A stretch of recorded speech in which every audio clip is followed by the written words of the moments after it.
Muzqaymoq uchun mo'ljallangan Kia Bongo Morozelka butkani aynan 6 ta kameralik, 6 ta eshiklik aynan shunaqasini topib bera olmayotgandik. Oxirgi bir oy ichida bir 7-8 kishi yozdi, shunaqasini topib bering deb. Mana chiqib qoldi. Mana shu mashina sizlarning zakasinglar bo'ladi. 133 Salarka motor avtomat bo'ladi.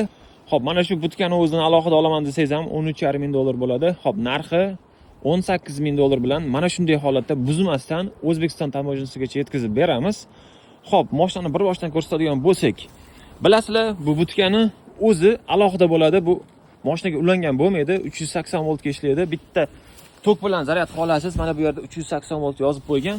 Bu miyasi bo'ladi. -37 gacha olib tushadi bu. Aytganimdek alohida bo'ladi. Bilsanglar, Kia Bongo reflarda mashinani butkasi motorga ulangan bo'ladi. Bunda unaqa emas, alohida bo'ladi. 12 santimetrli sendvich panellari bilan. Xo'p, 6 ta kameraga alohida bo'lib ham qo'yilgan. Bilasizlar, muzqaymoq tashuvchilarda assortiment ko'p bo'lgani uchun buni ham yana olib ketgandan keyin bo'lishadi. Buni olganingizdan keyin bo'lishingiz ham shart emas. Mana shunday holatda tayyor, boshingizni og'ritmay o'tirmaysiz, olasiz va minasiz. Hamma eshiklari ham chiroyli holatda ishlab turibdi ekan. Ko'rib turibsizlar, ichlari top-toza, deyarli yangidek holatda.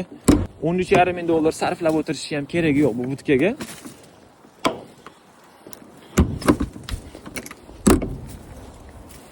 Xo'p, buni butkani alohida 380 voltga ulab turib, alohida xolodilnik sifatida ishlatsangiz ham bo'ladi.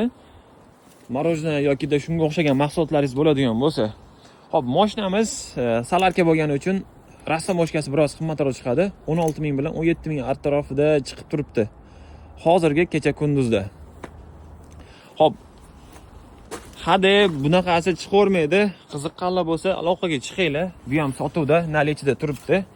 Bu yerda ham 6 ta eshiklik, o'zi Andijon muzqaymoqlari bilan shug'ullanadigan akalar bo'lsa, o'zi tushunishadi bu butkani. Xaridori rosa ko'p. Mashina mana shu holatda akalar. Salarka bo'ladi bunisi. Aytganimdek. Xo'p. Salon ichiga o'tiradigan bo'lsak, 2021 ga 5-oy bo'ladi. Salon ichi ham toza, 143 ming yurgan. Akkumulyator o'tirib qolgani uchun yonmayapti. Avtomat. Video registratorlargacha bor. Mashina mana shunaqa holatda. Ichlari toza, bunaqa ezib minilmagan. Aytganimdek, hadi bunaqasi chiqavermaydi akalar. Aloqaga chiqinglar. Bu mashina ham yaxshi mashina ekan. Salarkaga qiziqadigan akalar bo'lsa, buni ham yuklab yetkazib beramiz.